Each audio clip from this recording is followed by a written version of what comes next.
ವಿದ್ಯಾರ್ಥಿಗಳೇ, ನಾವು ಕಳೆದ ಅವಧಿಯಲ್ಲಿ ಸಂವೇದನೆಯ ಅರ್ಥ ಮತ್ತು ಸಂವೇದನೆಯ ಲಕ್ಷಣಗಳನ್ನು ಅಧ್ಯಯನ ಮಾಡ್ತಾ ಹೋಗಿದ್ದೀವಿ. ಪ್ರಸ್ತುತ ಅವಧಿಯಲ್ಲಿ ಪ್ರತ್ಯಕ್ಷಾನುಭವದ ಲಕ್ಷಣಗಳು ಮತ್ತು ಪ್ರತ್ಯಕ್ಷಾನುಭವದ ನಿರ್ಧಾರಕಗಳ ಕುರಿತಾಗಿ ನಾವು ಅಧ್ಯಯನವನ್ನ ಮಾಡೋಣ. ಅದನ್ನ ಪ್ರಮುಖವಾಗಿ ನಾವು ತಿಳ್ಕೊಳ್ಳಿಕ್ಕೆ ಸಾಧ್ಯ ಆದರೆ ಪ್ರತ್ಯಕ್ಷಾನುಭವದ ಲಕ್ಷಣಗಳಲ್ಲಿ ನಾವು ಮೊದಲನೇದಾಗಿ ತಿಳ್ಕೊಳ್ಳಿಕ್ಕೆ ಸಾಧ್ಯ ಆಗುತ್ತೆ. ಪ್ರತ್ಯಕ್ಷಾನುಭವವು ಒಂದು ಪ್ರಕ್ರಿಯೆಯಾಗಿದೆ.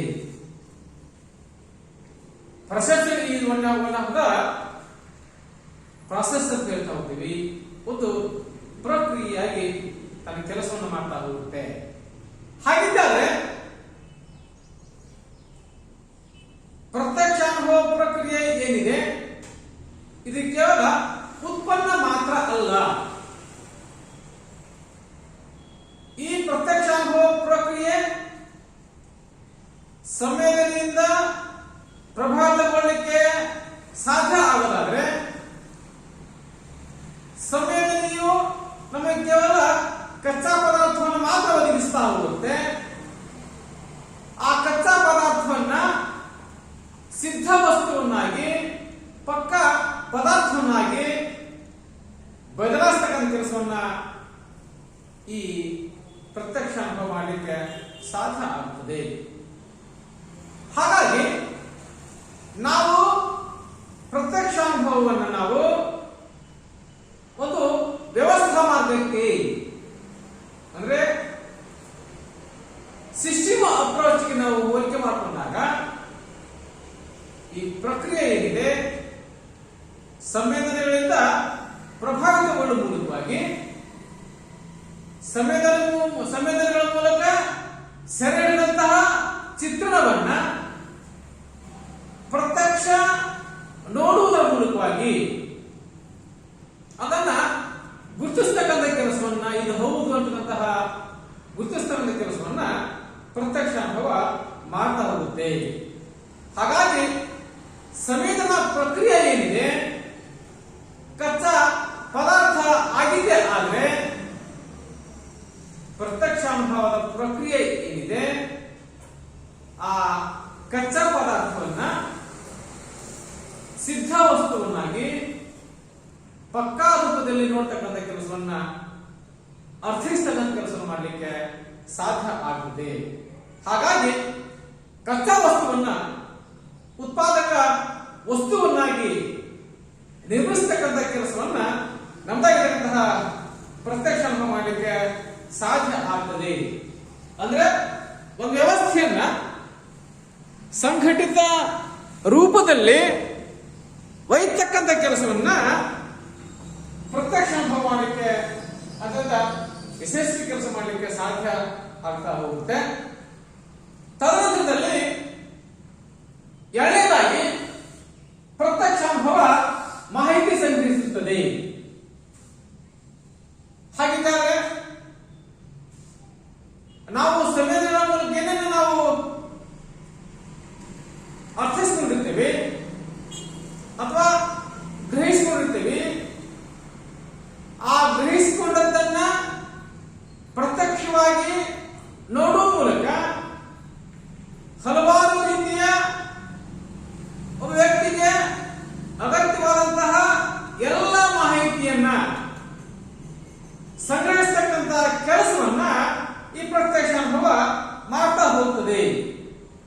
ಹಾಗಾಗಿ ಒಂದು ಪರಿಸರದ ವೈವಿಧ್ಯಮಯ ಅಂಶಗಳಿಗೆ ಅನುಗುಣವಾಗಿ ತನಗೆ ಅಗತ್ಯವಾದಂತಹ ಮಾಹಿತಿಯನ್ನ ಸಂಗ್ರಹಿಸತಕ್ಕಂಥ ಕೆಲಸ ಮಾಡಲಿಕ್ಕೆ ಸಾಧ್ಯ ಆಗ್ತದೆ. ಹಾಗಾಗಿ ಪ್ರತಿಯೊಂದು ಪ್ರಚೋದನೆಗೆ ಪ್ರತಿಕ್ರಿಯೆ ನೀಡುವುದು ಕಷ್ಟ. ಅದೂ ಸಹಿತ ನಿರ್ದಿಷ್ಟ ಮಾಹಿತಿ ಸಂಗ್ರಹದ ಆಧಾರದ ಮೇಲೆ ನಾವು ನಿರ್ದಿಷ್ಟ ಪ್ರತಿಕ್ರಿಯೆಯನ್ನ ರಿಸ್ಪಾನ್ಸ್ ಮಾಡ್ಕೊಳ್ಳಿಕ್ಕೆ ಸಾಧ್ಯ ಆಗ್ತಾ ಹೋಗುತ್ತದೆ. ಹಾಗಾಗಿ ನಾವು ವಿಶೇಷವಾಗಿ ಹೇಳ್ತಾ ಹೋಗ್ತೀವಿ,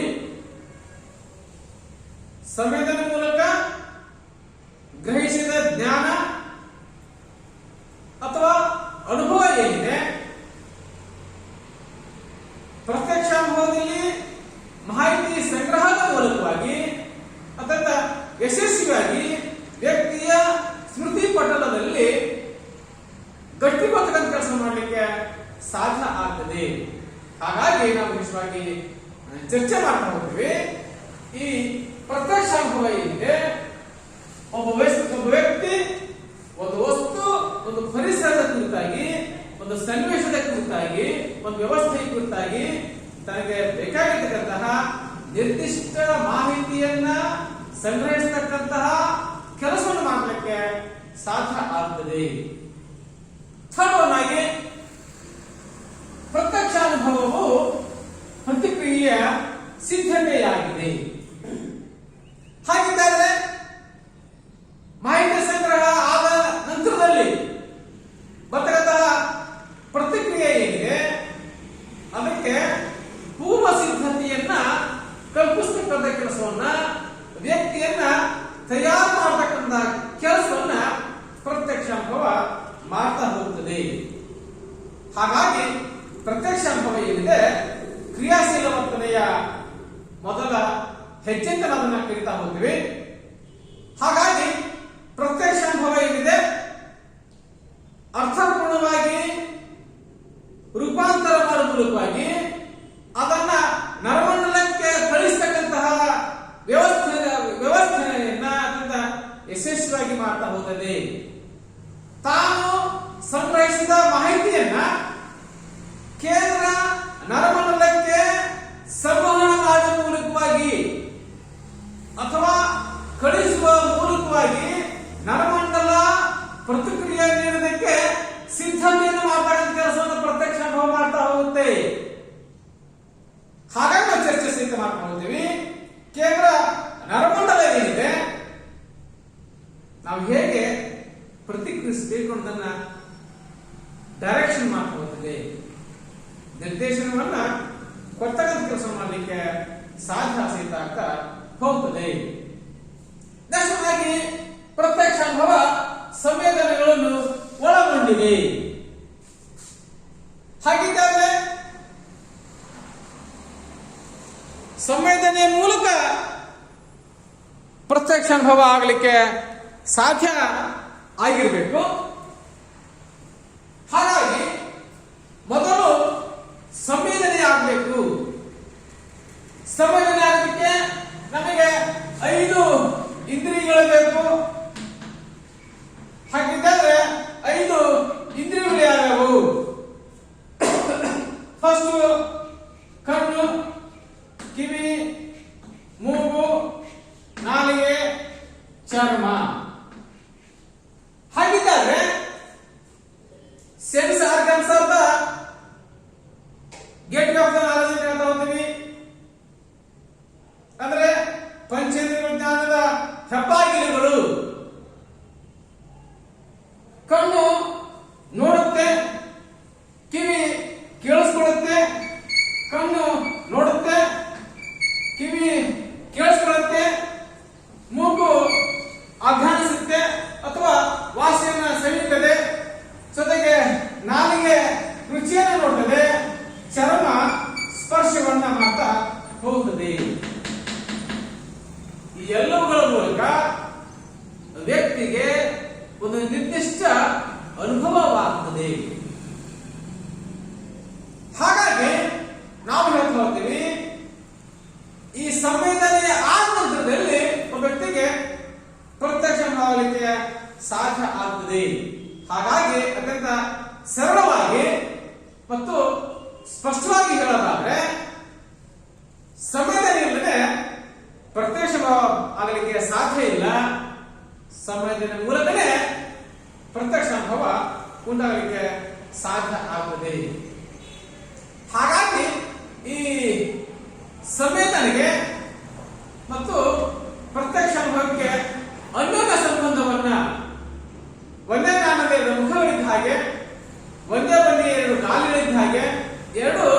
ಸಮನಾಗಿ ಚಲಿಸಿದರೆ ಮಾತ್ರ ಗುರುಮುಟ್ಲಿಕ್ಕೆ ಸಾಧ್ಯ ಅನ್ನೋದನ್ನ ನಾವು ವಿಶೇಷವಾಗಿ ಅರ್ಥೈಸಲಿಕ್ಕೆ ಪ್ರಯತ್ನಿಸಿ ಮಾಡ್ತಾ ಹೋಗ್ತೀವಿ. ಹಾಗಾಗಿ ಸಂವೇದನೆಯ ಮಾಹಿತಿ ಪಡೆದರೆ ಮಾತ್ರ ಪ್ರತ್ಯಕ್ಷ ಅನುಭವದ ಮೂಲಕ ಅದರ ಅರ್ಥಪೂರ್ಣ ವಿವರಣೆ, ವಿಶ್ಲೇಷಣೆ, ವರ್ಣನೆ ಮಾಡಲಿಕ್ಕೆ ಸಾಧ್ಯ. ಹಾಗಾಗಿ ವಿಶೇಷ ನಾವು ಹೇಳ್ತಾ ಹೋಗ್ತೀವಿ. ಅತ್ಯಂತ ಪ್ರಮುಖವಾಗಿ ಈ ಪ್ರತ್ಯಕ್ಷ ಅನುಭವ ಏನಿದೆ ಸಂವೇದನೆಗಳನ್ನ ಒಳಗೊಂಡು ಪ್ರಕ್ರಿಯಿಸಲಿಕ್ಕೆ ಸಾಧ್ಯ ಆಗ್ತಾ ಹೋಗ್ತದೆ. ನೆಕ್ಸ್ಟ್ ಆಗಿ ಪ್ರತ್ಯಕ್ಷ ಅನುಭವ ಸಂಘಟನೆಗೆ ಅವಕಾಶ ಕಲ್ಪಿಸುತ್ತದೆ. ಹಾಗಿದ್ದರೆ ಪ್ರತ್ಯಕ್ಷ ಅನುಭವ ಏನೇನು ಮಾಡ್ತಾ ಹೋಗುತ್ತೆ? ಪ್ರತ್ಯಕ್ಷ ಅನುಭವದ ಮೂಲ ಕ್ರಿಯೆ ಅಂತಂದ್ರೆ ಆರ್ಗನೈಸ್ ಮಾಡ್ತಕ್ಕಂಥ ಪ್ರಕ್ರಿಯೆ, ಸಂಘಟನೆ ಮಾಡ್ತಾ ಹೋಗುತ್ತೆ. ಇದು ಪ್ರತ್ಯಕ್ಷ ಅನುಭವದ ಮೂಲ ಕ್ರಿಯೆ. ಹಾಗಿದ್ದರೆ ಒಬ್ಬ ವ್ಯಕ್ತಿ ಇದ್ದಾನೆ,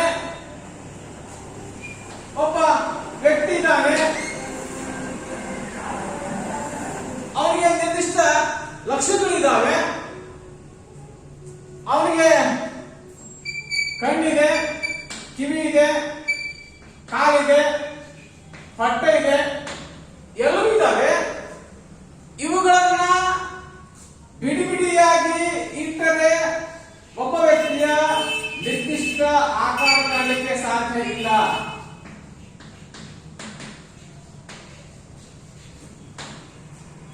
ಹಾಗಾಗಿ ನಾವು ಹೇಳ್ತಾ ಹೋಗ್ತೀವಿ, ಪ್ರತ್ಯಕ್ಷಾನುಭವ ಏನಿದೆ ಸಂಘಟನೆಯ ಪ್ರಮುಖ ಕ್ರಿಯೆಯಾಗಿ ತನ್ನನ್ನು ತಾನು ಗುರುತಿಸಿಕೊಳ್ತಕ್ಕಂತಹ ಕೆಲಸವನ್ನ ಪ್ರತ್ಯಕ್ಷಾನುಭವ ಮಾಡ್ತಾ ಹೋಗುತ್ತೆ. ಹಾಗಿದ್ದಾಗ ಒಂದ್ ಕಡೆ ಕೈ, ಒಂದ್ ಕಡೆ ಕಾಲು, ಒಂದ್ ಕಡೆ ಹೊಟ್ಟೆ, ಒಂದ್ ಕಡೆ ಕಿವಿ ಇದ್ರೆ ಯಾವುದೇ ಕಾರಣಕ್ಕೂ ವ್ಯಕ್ತಿ ಸ್ಪಷ್ಟ ಚಿತ್ರ ನೋಡಲಿಕ್ಕೆ ಸಾಧ್ಯ ಇಲ್ಲ. ಹಾಗಾಗಿ ನಾವು ಹೇಳ್ತಾ ಹೋಗ್ತೀವಿ, ಒಬ್ಬ ವ್ಯಕ್ತಿಗೆ ನಾವು ಸಿಂಬಾಲಿಕ್ ಆಗಿ, ಸಾಂದರ್ಭಿಕವಾಗಿ ಉದಾಹರಣೆ ಕೊಡೋದಾದ್ರೆ ನಾವು ಹೇಳ್ತಾ ಹೋಗ್ತೀವಿ, ಪ್ರತ್ಯಕ್ಷಾನುಭವದ ಪ್ರಮುಖ ಕ್ರಿಯೆ ಅಂತಂದ್ರೆ ನಮ್ದಾಗಿರ್ತಕ್ಕಂತಹ ಸಂಘಟನೆ. ಹಾಗಾಗಿ ಸಂಘಟನೆ ರಹಿತ ಪ್ರತ್ಯಕ್ಷಾನುಭವ ಅದೊಂದು ವ್ಯರ್ಥ ಕಸರತ್ತಾಗಲಿಕ್ಕೆ ಸಾಧ್ಯ ಆಗ್ತದೆ. ಹಾಗಾಗಿ ಅದನ್ನ ವಿಶೇಷವಾಗಿ ಪರ್ಸೆಪ್ಷನ್ ಏನಿದೆ ಅದರ ಪ್ರಮುಖ ಕೆಲಸ ಅಥವಾ ಕಾರ್ಯ ಅಂದ್ಕೊಂಡಿದ್ದೆ ಅಂದ್ಕೊಳ್ಳಿಕ್ಕೆ ಸಾಧ್ಯ ಆದ್ರೆ ಆರ್ಗನೈಸ್ ಮಾಡ್ತಕ್ಕಂಥ ಪ್ರಕ್ರಿಯೆ, ಸಂಘಟನೆಯನ್ನ ಮಾಡ್ತಕ್ಕಂಥ ಕೆಲಸವನ್ನ ಈ ಪ್ರಕ್ರಿಯೆ ಮಾಡಲಿಕ್ಕೆ ಸಾಧ್ಯ ಆಗ್ತದೆ. ನೆಕ್ಸ್ಟ್ ಪ್ರತ್ಯಕ್ಷ ಅನುಭವ ಸಂಪೂರ್ಣ ವ್ಯಕ್ತಿಗತವಾಗಿರ್ತಕ್ಕಂಥ ಪ್ರಕ್ರಿಯೆ. ಯಾಕೆ ವ್ಯಕ್ತಿಗತ ಸಾಧ್ಯ ಆಗ್ತದೆ ಅಂದ್ರೆ ಪ್ರತಿಯೊಬ್ಬ ವ್ಯಕ್ತಿಗೆ ಅವನಾಗಿರ್ತಕ್ಕಂತಹ ವ್ಯಕ್ತಿಗ ಭಿನ್ನತೆಗಳನ್ನು ಕಂಡುಕೊಳ್ಳಲು ಪ್ರಯತ್ನ ಮಾಡಬಹುದು. ಪ್ರತಿಯೊಬ್ಬ ವ್ಯಕ್ತಿಯ ಅಭಿರುಚಿ, ಆಸಕ್ತಿ, ಮನೋಭಾವ, ಬುದ್ಧಿಶಕ್ತಿ, ಒಲವು, ನಿಲುವುಗಳಲ್ಲಿ ಭಿನ್ನತೆಯ ಕಾರಣದಿಂದಾಗಿ ಒಂದೇ ಸನ್ನಿವೇಶದ ಕುರಿತಾಗಿ ಇಬ್ಬರು ವ್ಯಕ್ತಿಗಳಲ್ಲಿ ಭಿನ್ನ ಅಭಿಪ್ರಾಯ ಕೊಡಲಿಕ್ಕೆ ಸಾಧ್ಯ ಆಗ್ತದೆ. ಅದು ಸನ್ನಿವೇಶದ ಕಾರಣದಿಂದ ಅಲ್ಲ, ಒಬ್ಬ ವ್ಯಕ್ತಿಗ ಭಿನ್ನತೆಗಳಿಗೆ ಅನುಗುಣವಾಗಿ ಒಬ್ಬ ವ್ಯಕ್ತಿ ಒಂದು ಸನ್ನಿವೇಶದಲ್ಲಿ, ಒಬ್ಬ ವ್ಯಕ್ತಿ ಒಂದು ವಸ್ತು, ಒಂದು ಪರಿಕಲ್ಪನೆ ಕುರಿತಾಗಿ ಭಿನ್ನ ನಿಲುವುಗಳನ್ನು ಆತಕ್ಕಂಥ ಸಂದರ್ಭಗಳಲ್ಲಿ ನಾವು ಪ್ರಯತ್ನ ಮಾಡಬಹುದು. ಹಾಗಿದ್ದರೆ ನಿರ್ದಿಷ್ಟ ಸನ್ನಿವೇಶದಲ್ಲಿ ಒಬ್ಬ ವ್ಯಕ್ತಿ ಒಂದು ವಸ್ತು, ಒಂದು ಪರಿಕಲ್ಪನೆ ಕುರಿತಾಗಿ ಭಿನ್ನ ನಿಲುವುಗಳನ್ನು ತಾಳತಕ್ಕಂಥ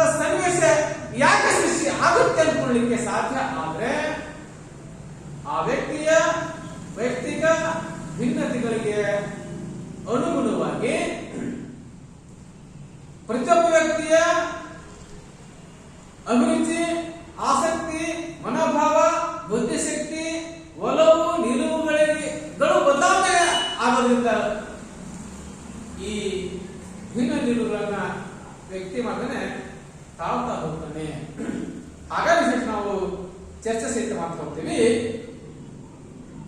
ಪ್ರತ್ಯಕ್ಷ ಅನುಭವ ಸಂಪೂರ್ಣವಾಗಿ ವ್ಯಕ್ತಿಗತ ಅಂಶ ಆಗಲಿಕ್ಕೆ ಸಾಧನ ಆಗುತ್ತದೆ. ವಿಭಿನ್ನ ವ್ಯಕ್ತಿಗಳು ಒಂದೇ ವಸ್ತುಗಳ ಬಗೆಗೆ ವಿಭಿನ್ನ ರೀತಿಯಲ್ಲಿ ಪ್ರತ್ಯಕ್ಷ ಅನುಭವನ ಪಡೆಯಲಿಕ್ಕೆ ಕಾರಣ ಆಗ್ತದೆ. ಹಾಗಾಗಿ ಒಂದೇ ಘಟನೆಯನ್ನ ಅಥವಾ ಒಂದೇ ಸನ್ನಿವೇಶವನ್ನ ಒಬ್ಬೊಬ್ಬರು ಒಂದೊಂದು ರೀತಿಯಾಗಿ ಅರ್ಥೈಸಿಕೊಳ್ಳಿಕ್ಕೆ ಸಾಧ್ಯ ಆಗ್ತದೆ. ಕಾರಣ ಇಷ್ಟೇ, ಪ್ರತಿಯೊಬ್ಬ ವ್ಯಕ್ತಿಯೂ ಸಹಿತ ವೈಯಕ್ತಿಕ ಭಿನ್ನತೆ ಕಾರಣದಿಂದಾಗಿ ಈ ಭಿನ್ನ ನಿಲುವುಗಳನ್ನ ತಾತಗಳ ಸಂದರ್ಭ ಕಂಡುಕೊಳ್ಳಿಕ್ಕೆ ಸಾಧ್ಯ ಸಹಿತ ಆಗ್ತಾ ಹೋಗುತ್ತದೆ. ತದನಂತರದಲ್ಲಿ ನಾವು ಕಂಡುಕೊಳ್ಳಿಕ್ಕೆ ನಾವು ಪ್ರಯತ್ನ ಸಹಿತ ಮಾಡ್ತಾ ಹೋಗ್ತೇವೆ. ಅದರಲ್ಲಿ ಪ್ರಮುಖವಾಗಿ ಸಂವೇದನೆ ಮತ್ತು ಪ್ರತ್ಯಕ್ಷ ಅನುಭವಗಳ ನಡುವಿನ ವ್ಯತ್ಯಾಸ. ಹಾಗಾಗಿ ಸಂವೇದನೆ ಏನಿದೆ, ನಮ್ಮ ಇಂದ್ರಿಯಗಳ ಮೂಲಕ ಬಾಹ್ಯ ಪ್ರಚೋದನೆಯನ್ನ ಮೆದುಳಿಗೆ ತಲುಪಿಸ್ತಕ್ಕಂಥ ಕೆಲಸವನ್ನು ಮಾಡಲಿಕ್ಕೆ ಸಾಧ್ಯ ಆಗುತ್ತೆ. ಪ್ರತ್ಯಕ್ಷ ಅನುಭವ ಜ್ಞಾನೇಂದ್ರಿಯಗಳು ಗ್ರಹಿಸಿದ ಸಂವೇದನೆಗಳನ್ನ ಅರ್ಥೈಸ್ತಕ್ಕಂಥ ಕೆಲಸವನ್ನು ಮಾಡಲಿಕ್ಕೆ ಸಾಧ್ಯ ಆಗುತ್ತೆ. ಸಂವೇದನೆಗಳಿಗೆ ಜ್ಞಾನೇಂದ್ರ ಸಹಾಯಕ ಆಗಿದ್ದಾರೆ, ಪ್ರತ್ಯಕ್ಷ ಅನುಭವಕ್ಕೆ ಸಂವೇದನೆ ಮತ್ತು ಪೂರ್ವಾನುಭವ ಸಹಾಯಕ ಆಗ್ತಾ ಹೋಗುತ್ತವೆ. ಸಂವೇದನೆಗೆ ಪ್ರಚೋದನೆ ಅವಶ್ಯಕ, ಪ್ರತ್ಯಕ್ಷ ಅನುಭವಕ್ಕೆ ಸಂವೇದನೆ ಅವಶ್ಯಕ. ಜ್ಞಾನೇಂದ್ರಿಯಗಳು ಸಂವೇದನೆ ಉಂಟು ಮಾಡ್ತವೆ, ಸಂವೇದನೆ ಪ್ರತ್ಯಕ್ಷ ಅನುಭವವನ್ನು ಉಂಟು ಮಾಡಲಿಕ್ಕೆ ಸಾಧ್ಯ ಆಗ್ತದೆ. ಸಂವೇದನೆ ಇಂದ್ರಿಯಜನ್ಯ, ಪ್ರತ್ಯಕ್ಷ ಅನುಭವ ಮನೋಜನ್ಯ. ಇಂದ್ರಿಯಗಳಲ್ಲಿ ದೋಷ ಇದ್ರೆ ಸಂವೇದನೆಗಳಲ್ಲಿ ದೋಷ ಕಂಡುಕೊಳ್ಳಲಿಕ್ಕೆ ಸಾಧ್ಯ ಆಗುತ್ತೆ. ಸಂವೇದನೆಗಳಲ್ಲಿನ ದೋಷಗಳನ್ನ ಪರಿಹರಿಸಿಕೊಂಡು ಪ್ರತ್ಯಕ್ಷ ಅನುಭವ ಜನ್ಮ ತಾಳಲಿಕ್ಕೆ ಕಾರಣ ಆಗುತ್ತೆ. ಇದೊಂದು ಸರಳ ಮತ್ತು ಸಾಮಾನ್ಯ ಮಾನಸಿಕ ಕ್ರಿಯೆ ಯಾವುದು ಸಂವೇದನೆ. ಪ್ರತ್ಯಕ್ಷ ಅನುಭವ ಇದೊಂದು ಸಂಕೀರ್ಣ ಮತ್ತು ಉನ್ನತ ಮಾನಸಿಕ ಕ್ರಿಯೆ ಆಗಲಿಕ್ಕೆ ಸಾಧ್ಯ ಆಗಿರುತ್ತೆ. ಸಂವೇದನೆಯಿಂದ ವಸ್ತುವಿನ ಸಂಪರ್ಕ ಮಾತ್ರ ಸಾಧ್ಯ, ಪ್ರತ್ಯಕ್ಷ ಅನುಭವದಿಂದ ವಸ್ತುವಿನ ಅರ್ಥಸ್ಥಿತಿಯ ಪರಿಜ್ಞಾನ ಉಂಟಾಗಲಿಕ್ಕೆ ಸಾಧ್ಯ ಆಗುತ್ತೆ. ಸಂವೇದನೆಯು ಆಧಾರರಹಿತ ಅವಿಶ್ಲೇಷಿತ ಸಂಜ್ಞಾ ರೂಪ ಆಗಲಿಕ್ಕೆ ಸಾಧ್ಯ ಆದರೆ ಪ್ರತ್ಯಕ್ಷ ಅನುಭವ ಸ್ಪಷ್ಟ ಅರ್ಥ ವಿಶ್ಲೇಷಣೆಗೆ ಸಹಾಯಕ ಆಗ್ತಾ ಹೋಗುತ್ತೆ. ಸಂವೇದನೆಯು ಪೂರ್ವಾನುಭವಗಳನ್ನ ಆಧರಿಸಿಲ್ಲ, ಪ್ರತ್ಯಕ್ಷ ಅನುಭವ ಪೂರ್ವಾನುಭವಗಳನ್ನ ಅಂದ್ರೆ ಪ್ರಿವಿಯಸ್ ನಾಲೆಜ್ಗಳನ್ನ ಆಧರಿಸಿ ಸಾಗ್ತಾ ಹೋಗ್ತದೆ. ಅದಾದ ನಂತರದಲ್ಲಿ ಪ್ರತ್ಯಕ್ಷ ಅನುಭವದ ನಿರ್ಧಾರಕಗಳು. ಹಾಗಿದ್ದಾದ್ರೆ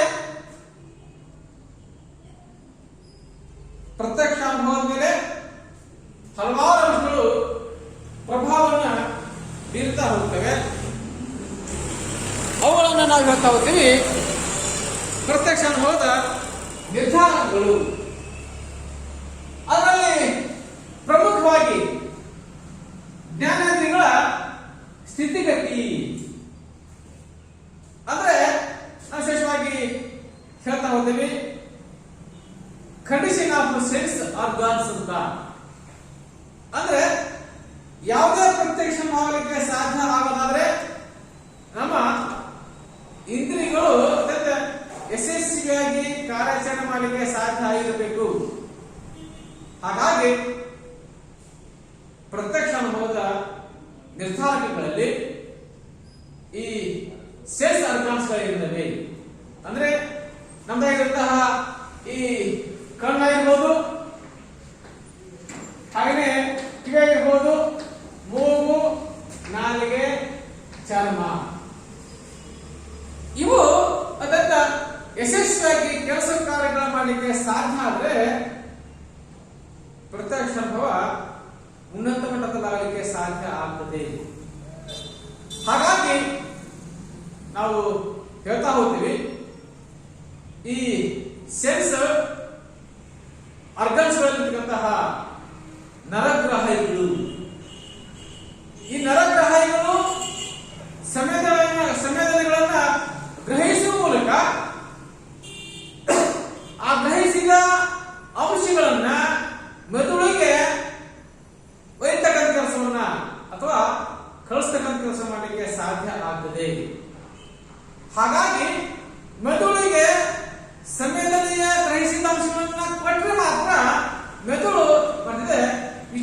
ಸ್ಥಿತಿಯಲ್ಲಿದ್ದರೆ ಮಾತ್ರ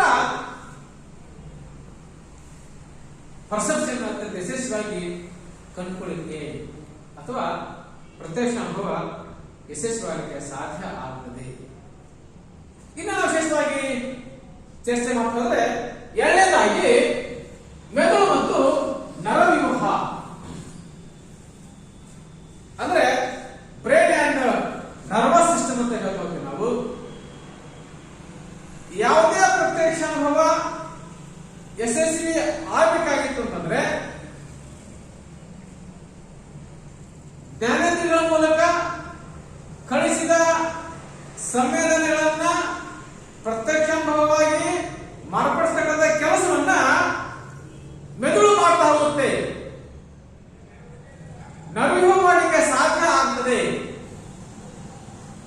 ಅಂದ್ರೆ ಈ ಸೆನ್ಸರ್ ಏನಂದ್ರೆ ತಮ್ಮ ನರಗ್ರಾಹಿಗಳ ಮೂಲಕ ಕೇಂದ್ರ ನರಮಂಡಲಕ್ಕೆ ಮತ್ತು ಮೆದುಳಿಗೆ ಸಂವೇದನೆಗಳನ್ನ ಕಳಿಸ್ತಕ್ಕಂಥ ಕೆಲಸ ಮಾಡಲಿಕ್ಕೆ ಸಾಧ್ಯ ಆಗ್ತದೆ, ಪ್ರಯತ್ನ ಮಾಡ್ತವೆ.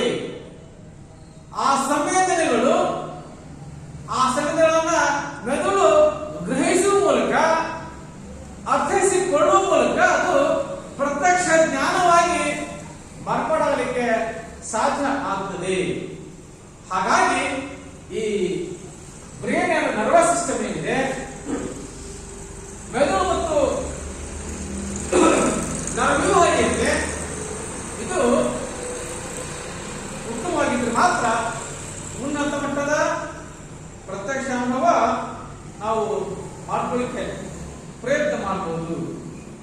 ಹಾಗಾಗಿ ಯಾವುದೋ ಒಂದು ಮೆದುಳಿನಲ್ಲಿ ಅಥವಾ ಈ ನರ್ವಸ್ ಸಿಸ್ಟಮ್ ಅಲ್ಲಿ, ನರವ್ಯೂಹದಲ್ಲಿ ಏನಾದರೂ ದೋಷ ಇತ್ತು ಅಂತಂದ್ರೆ ಉನ್ನತ ಮಟ್ಟದ ಪ್ರತ್ಯಕ್ಷ ಅನುಭವ ಯಶಸ್ವಿ ಪರ್ಸೆಪ್ಷನ್, ಸಕ್ಸಸ್ಫುಲ್ ಪರ್ಸೆಪ್ಷನ್ ಆಗಲಿಕ್ಕೆ ಸಾಧ್ಯ ಆಗುವುದಿಲ್ಲ. ಹಾಗಾಗಿ ಪ್ರತ್ಯಕ್ಷ ಅನುಭವಕ್ಕೆ ಮೆದುಳು ಹಾಗೂ ನರವ್ಯೂಹ ಅತ್ಯಂತ ಸಮರ್ಪಕವಾಗಿ ಯಶಸ್ವಿಯಾಗಿ ಕಾರ್ಯ ಮಾಡಲಿಕ್ಕೆ ಸಾಧ್ಯ ಆಗಿರಬೇಕು. ನೆಕ್ಸ್ಟ್ನಾಗಿ ಪ್ರಯೋಗಗಳು ನಾವು ಹೇಳ್ತೀವಿ, ಮೋಟಿವ್ಸ್ ಅಂತ ಹೇಳ್ತಾ ಹೋಗ್ತೀವಿ. ಅಂದ್ರೆ ಪ್ರತ್ಯಕ್ಷ ಅನುಭವವನ್ನ ನಿರ್ಧರಿಸಲಿಕ್ಕೆ, ಇನ್ನೊಂದು ಪ್ರಮುಖ ಅಂಶ ಕೊಡಲಿಕ್ಕೆ ಸಾಧ್ಯ ಆದರೆ ಮೋಟಿವ್ಸ್ ಅಂತ ಹೇಳ್ತೀವಿ ನಾವು. ಯಾವುದೇ ವ್ಯಕ್ತಿಯ ಪ್ರತ್ಯಕ್ಷ ಅನುಭವ ಅವನ ಬೇಡಿಕೆಗಳನ್ನ ಆಧರಿಸಿ ಸಾಗ್ತಾ ಹೋಗುತ್ತೆ. ಒಬ್ಬ ವ್ಯಕ್ತಿ ತನ್ನ ಅಗತ್ಯತೆಯ ಆಧಾರದ ಮೇಲೆ ಒಂದು ನಿರ್ದಿಷ್ಟವಾದಂತಹ ಪ್ರತ್ಯಕ್ಷ ಅನುಭವನ ಪಡ್ಕೊಳ್ಳಿಕ್ಕೆ ಪ್ರಯತ್ನ ಮಾಡ್ತಾ ಹೋಗ್ತಾನೆ. ಫಾರ್ ಎಕ್ಸಾಂಪಲ್ ಆಗಿ ನಾವು ಪ್ರವಾಸಗಳಿಗೆ ಹೋಗ್ತೀವಿ. ಪ್ರವಾಸದ ಕುರಿತಾಗಿ ಒಂದು ಪ್ರಬಂಧ ರಚನೆಯನ್ನು ಮಾಡಬೇಕು. ಮೈಸೂರು ಅರಮನೆ ಪ್ಯಾಲೇಸ್ ಇದೆ. ಮೈಸೂರು ಪ್ಯಾಲೇಸ್ ಇದೆ, ಅರಮನೆ ಇದೆ. ಈ ಅರಮನೆಯನ್ನು ನೋಡಿದ ಮೇಲೆ ಅದರ ಕುರಿತಾಗಿ ಒಂದು ಪ್ರಬಂಧ ಮಂಡಿಸಬೇಕು ಅಂತಂದ್ರೆ ನಾನು ಅರಮನೆಯ ನೋಡ್ತಕ್ಕಂತಹ ಚಿತ್ರಣ ಬೇರೆ, ನಾನೊಬ್ಬ ಪ್ರವಾಸಿಗನಾಗಿ ಈ ಅರಮನೆಯನ್ನ ನೋಡ್ತಕ್ಕಂತಹ ಚಿತ್ರಣ ಬೇರೆ. ಹೌದಾ? ನಾನೊಬ್ಬ ಪ್ರವಾಸಿಯಾಗಿ ಅರಮನೆಯನ್ನು ನೋಡ್ತಕ್ಕಂತಹ ಪ್ರತ್ಯಕ್ಷ ಅನುಭವ ಬೇರೆ, ಅದೊಬ್ಬ ಪ್ರಬಂಧಕ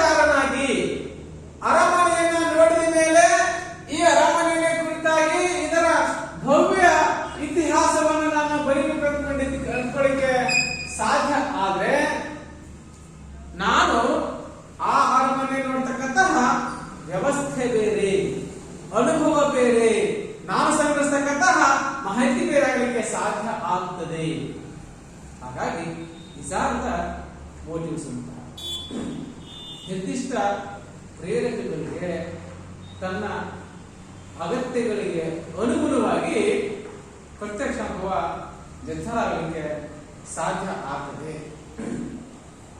ಇನ್ನ ಪೂರ್ವಾನುಭವಗಳು ಫಾಸ್ಟ್ ಎಕ್ಸ್ಪೀರಿಯನ್ಸ್ ಅಂತ ಹೇಳ್ತಾ ಇದ್ವಿ ನಾವು.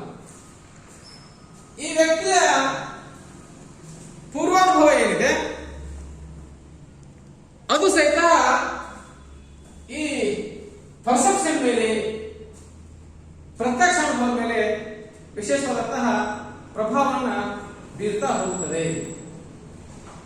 ಹಾಗಾಗಿ ಪೂರ್ವಾನುಭವವೂ ಸಹಿತ ಪ್ರತ್ಯಕ್ಷ ಅನುಭವಕ್ಕೆ ಅತ್ಯಂತ ಅಗತ್ಯ ಆಗಿದೆ. ಅಂದ್ರೆ ಯಾವುದೊಂದು ಪ್ರಚೋದನೆ ಕುರಿತಾಗಿ ಮೊದಲೇ ತಿಳಿದಿತ್ತು ಅಂತಂದ್ರೆ ಅದನ್ನು ನಮಗೆ ಪುನಃ ನೋಡಿದಾಗ ನಮಗೆ ಪ್ರತ್ಯಕ್ಷ ಅನುಭವ ಆಗಲಿಕ್ಕೆ ಸಾಧ್ಯ ಆಗ್ತದೆ. ಉದಾಹರಣೆಗೆ ಜೋಗ್ ಫಾಲ್ಸ್ ಅನ್ನು ನಾವು ನಮ್ಮ ಮೊದಲ ಬಾರಿಗೆ ಹೋದಾಗ ಪ್ರತ್ಯಕ್ಷ ಅನುಭವ ಸಾಧ್ಯ ಇಲ್ಲ. ಯಾಕಂದ್ರೆ ನಾನು ನೋಡಿದ ಅದೇ ಮೊದಲು. ಒಂದು ಬಾರಿ ನೋಡಿದ್ದನ್ನ ಮತ್ತೊಂದು ಬಾರಿ ನೋಡಲಿಕ್ಕೆ ಸಾಧ್ಯ ಆದ್ರೆ ಕಳೆದ ಬಾರಿ ಇಷ್ಟೇ ನೀರಿತ್ತು, ಈ ವರ್ಷ ಸಹಿತ ಅಷ್ಟೇ ನೀರಿದೆ. ಕಳೆದ ಬಾರಿಗಿಂತ ಹೆಚ್ಚಿನ ನೀರಿತ್ತು, ಈ ವರ್ಷ ಕಡಿಮೆ ಇದೆ. This is a fast experience ಅಂತ. ಕಳೆದ ಬಾರಿ ನನಗೆ ನೀರು ಕಡಿಮೆ ಇತ್ತು, ಈ ವರ್ಷ ಹೆಚ್ಚಾಗಿದೆ ಅಂತಂದ್ರೆ ನನಗೆ ಕಳೆದ ವರ್ಷದ ನಿರ್ದಿಷ್ಟವಾದಂತಹ ಪ್ರತ್ಯಕ್ಷ ಜ್ಞಾನ ಆಗಲಿಕ್ಕೆ ಸಾಧ್ಯ ಆಗಿದೆ. ಹಾಗಾಗಿ perception is on the basis of the past experience ಅಂತ. ಪ್ರತ್ಯಕ್ಷ ಅನುಭವ ವ್ಯಕ್ತಿಯ ಪೂರ್ವಾನುಭವಗಳ ಆಧಾರದ ಮೇಲೆ ಕೇಂದ್ರೀಕರಣಗೊಳ್ಳಲಿಕ್ಕೆ ಸಾಧ್ಯ ಆಗ್ತದೆ. ನೆಕ್ಸ್ಟ್ ಆಗಿ ನಿರೀಕ್ಷೆಗಳು, ಎಕ್ಸ್ಪೆಕ್ಟೇಷನ್ಸ್ ಅಂತ ಹೇಳ್ತಾ ಹೋಗ್ತೀವಿ ನಾವು. ಅಂದ್ರೆ ನಮ್ಮ ನಿರೀಕ್ಷೆಗಳ ಅನುಗುಣವಾಗಿ ಯಾರೋ ಒಂದು ಟೈಮ್ ಕೊಟ್ಟಿರ್ತೇವೆ, 4 ಗಂಟೆಗೆ ನಾನು ಬರ್ತೇನೆ ನಿಮ್ಮ ಮನೆಗೆ. 4 ಗಂಟೆ ಅಷ್ಟೊತ್ತಿಗೆ ಕರೆಕ್ಟ್ ಆಗಿ ಬಾಗಿಲು ಬರ್ತದ ಸೌಂಡ್ ಆಗುತ್ತೆ, ಯಾರು ಬಾಗಿಲು ಟಚ್ ಬಡಿತಾರೆ, ಅಪ್ಕೋತೀವಿ ಅವ್ರು ಬಂದಿರಬಹುದು. ಅವರ ಸ್ಪಷ್ಟ ಚಿತ್ರಣ ನಿಮ್ಮ ಮುಂದೆ ಬರಲಿಕ್ಕೆ ಸಾಧ್ಯ ಆಗುತ್ತದೆ. ಹಾಗಾಗಿ ವಿಶೇಷ ನಾವು ಹೇಳ್ತಾ ಇದ್ದೀವಿ ಪ್ರತ್ಯಕ್ಷ ಅನುಭವಕ್ಕೆ ನಮ್ಮದಾಗಿರುವಂತಹ ಈ ನಿರೀಕ್ಷೆಗಳು, ಎಕ್ಸ್ಪೆಕ್ಟೇಷನ್ಸ್ ಅಂತ ಹೇಳ್ತೀವಿ ನಾವು, ಅದು ಅತ್ಯಂತ ಅವಶ್ಯಕ. ನೆಕ್ಸ್ಟ್ ಅವಧಾನ ಅಂದ್ರೆ ಮನಸ್ಸಿನ ಏಕಾಗ್ರತೆ. ಯಾವುದೇ ಪ್ರತ್ಯಕ್ಷ ಅನುಭವಕ್ಕೆ ಮನಸ್ಸಿನ ಏಕಾಗ್ರತೆ ಇಲ್ಲದೆ ಯಾವುದೇ ಪ್ರತ್ಯಕ್ಷ ಅನುಭವಕ್ಕೆ ಸಾಧ್ಯ ಇಲ್ಲ. ಹಾಗಾಗಿ ಮನಸ್ಸಿನ ಏಕಾಗ್ರತೆ ಇಲ್ಲದೆ ಮನಸ್ಸನ್ನ ನಾವು ನಿಯಂತ್ರಣ ಮಾಡಲಾರದೆ ಯಾವುದೇ ರೀತಿಯ ಪ್ರತ್ಯಕ್ಷ ಅನುಭವವನ್ನು ಉಂಟು ಮಾಡ್ಕೊಳ್ಳಿಕ್ಕೆ ಸಾಧ್ಯ ಇಲ್ಲ.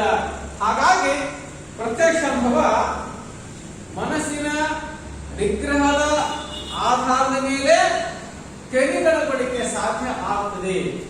ಹಾಗಾಗಿ ಚರ್ಚೆ ಸಹಿತ ಮಾಡ್ಕೊಳ್ತೀವಿ. ಮನಸ್ಸನ್ನ ನಿಗ್ರಹಿಸಿಕೊಳ್ಳತಕ್ಕಂಥ ಕೆಲಸ ಅತ್ಯಂತ ಅವಶ್ಯಕ. ಮನಸ್ಸಿನ ನಿಗ್ರಹ ಒಂದು ವಸ್ತುವನ್ನ ತೀಕ್ಷ್ಣವಾಗಿ ವೀಕ್ಷಣೆ ಮಾಡಲಿಕ್ಕೆ, ವೀಕ್ಷಣೆ ಮಾಡಿದನ್ನ ಅರ್ಥೈಸಿಕೊಳ್ಳಲಿಕ್ಕೆ, ಅರ್ಥೈಸಿಕೊಂಡಿದ್ದನ್ನ ವಿಶ್ಲೇಷಣೆ ಮಾಡಲಿಕ್ಕೆ, ವಿವರಣೆ ಮಾಡಲಿಕ್ಕೆ ಸಾಧ್ಯ ಆಗ್ತದೆ. ಹಾಗಾಗಿ ಮನಸ್ಸಿನ ನಿಗ್ರಹ ಏನಿದೆ ಅಥವಾ ಅವಧಾನ ಏನಿದೆ ಅದು ಪ್ರತ್ಯಕ್ಷ ಮೇಲೆ ವಿಶೇಷವಾದಂತಹ ಪ್ರಭಾವವನ್ನ ಪರಿಣಾಮ ಬೀರಲಿಕ್ಕೆ ಸಾಧ್ಯ ಆಗ್ತದೆ. ನಂಬಿಕೆ ಮತ್ತು ಮೌಲ್ಯಗಳು. ಹಾಗಿದ್ದಾದ್ರೆ ನಮ್ಮದಾಗಿರುವಂತಹ ನಂಬಿಕೆ ಮತ್ತು ಮೌಲ್ಯಗಳು ಸಹಿತ ಒಬ್ಬ ವ್ಯಕ್ತಿ ಮೇಲೆ ವಿಶೇಷವಾದಂತಹ ಪ್ರಭಾವ ಬೀರ್ತಾ ಹೋಗುತ್ತವೆ. ನಾನು ಒಂದು ಧರ್ಮ ಮೇಲೆ ನಂಬಿಕೆ ಇಟ್ಟಿದ್ದೇನೆ, ಆ ಧರ್ಮದ ಶ್ರದ್ಧಾ ಕೇಂದ್ರಗಳಿಗೆ ಹೋದ್ರೆ ನನಗೆ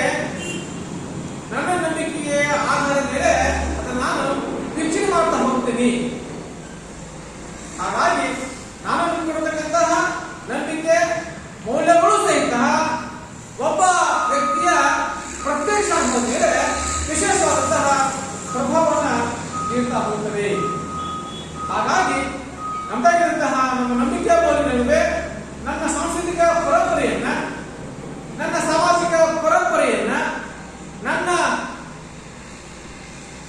ಪರಿಸರದ ಪರಂಪರೆಯನ್ನ ಪ್ರತಿಬಿಂಬಿಸ್ತಕ್ಕಂಥ ಕೆಲಸ ಮಾಡಲಿಕ್ಕೆ ಸಾಧ್ಯ ಆಗುತ್ತದೆ. ಹಾಗಾಗಿ ಒಬ್ಬ ವ್ಯಕ್ತಿಯ ನಂಬಿಕೆ ಮೌಲ್ಯಗಳು ಸಹಿತ ಒಬ್ಬ ವ್ಯಕ್ತಿಯ ಪ್ರತ್ಯಕ್ಷ ಅನುಭವದ ಮೇಲೆ ನೇರವಾದಂತಹ ಪ್ರಭಾವ ಬೀರಲಿಕ್ಕೆ ಸಾಧ್ಯ ಆಗ್ತದೆ. ಇನ್ನ ಮನೋಭಾವ ಅಟಿಟ್ಯೂಡ್ ಅಂತ ಹೇಳ್ತಾ ಹೋಗ್ತೀವಿ ನಾವು. ಒಬ್ಬ ವ್ಯಕ್ತಿ ಒಂದು ವಸ್ತು ಒಂದು ಪರಿಕಲ್ಪನೆ ಕುರಿತಾಗಿ ನಮ್ಮಿರ್ತಕ್ಕಂತಹ ಮನೋಭಾವದ ಆಧಾರದ ಮೇಲೆ ಪ್ರತ್ಯಕ್ಷ ಅನುಭವ ಕೇಂದ್ರೀಕರಣಗೊಳ್ಳಿಕ್ಕೆ ಸಾಧ್ಯ ಆಗ್ತದೆ. ಹಾಗಾಗಿ ಒಬ್ಬ ವ್ಯಕ್ತಿಗೆ ಮತ್ತೊಬ್ಬ ವ್ಯಕ್ತಿಗೆ ಮನೋಭಾವದಲ್ಲಿ ಭಿನ್ನತೆ ಕಾರಣದಿಂದ ಪ್ರತ್ಯಕ್ಷ ಅನುಭವದಲ್ಲಿ ನಾವು ಭಿನ್ನತೆ ಕಂಡುಕೊಳ್ಳಿಕ್ಕೆ ಪ್ರಯತ್ನ ಸಹಿತ ಮಾಡಬಹುದು. ಹಾಗಾಗಿ ಅಂದ್ರೆ ಅಶಾಂತಿಯುತ ಮನಸ್ಸು, ಅಜಾಗೃತ ಮನಸ್ಸು ಏನಿದೆ, ಈ ಮನಸ್ಸಿನಿಂದ ನಿರ್ದಿಷ್ಟವಾದಂತಹ ಪ್ರತ್ಯಕ್ಷ ಅನುಭವ ಉಂಟಾಗಲಿಕ್ಕೆ ಸಾಧ್ಯ ಇಲ್ಲ. ಹಾಗಾಗಿ ಈ ಪ್ರೆಜುಡಿಸ್ ಆಗಿ ಅಂದ್ರೆ ಒಂದು ವಸ್ತು, ಒಬ್ಬ ವ್ಯಕ್ತಿ, ಒಂದು ಪರಿಕಲ್ಪನೆ ಕುರಿತಾಗಿ ನಾನು ಪೂರ್ವಾಗ್ರಹ ಪೀಡಿತನಾಗಲಾರದೆ ವಿಶೇಷ ಮಾಡಿಕೊಳ್ಳಿಕ್ಕೆ ಸಾಧ್ಯ ಆದ್ರೆ ಮಾತ್ರ ನನಗೆ ಪ್ರತ್ಯಕ್ಷ ಅನುಭವ ಉಂಟಾಗಲಿಕ್ಕೆ ಸಾಧ್ಯ ಆಗ್ತದೆ. ಹಾಗಾಗಿ ಪೂರ್ವಾಗ್ರಹ ಪೀಡಿತ ಮನಸ್ಸೇನಿದೆ ಪ್ರಚೋದನೆಯನ್ನ ತಪ್ಪಾಗಿ ಗ್ರಹಿಸ್ತಾ ಹೋಗುತ್ತೆ. ಹಾಗಾಗಿ ಪ್ರತ್ಯಕ್ಷ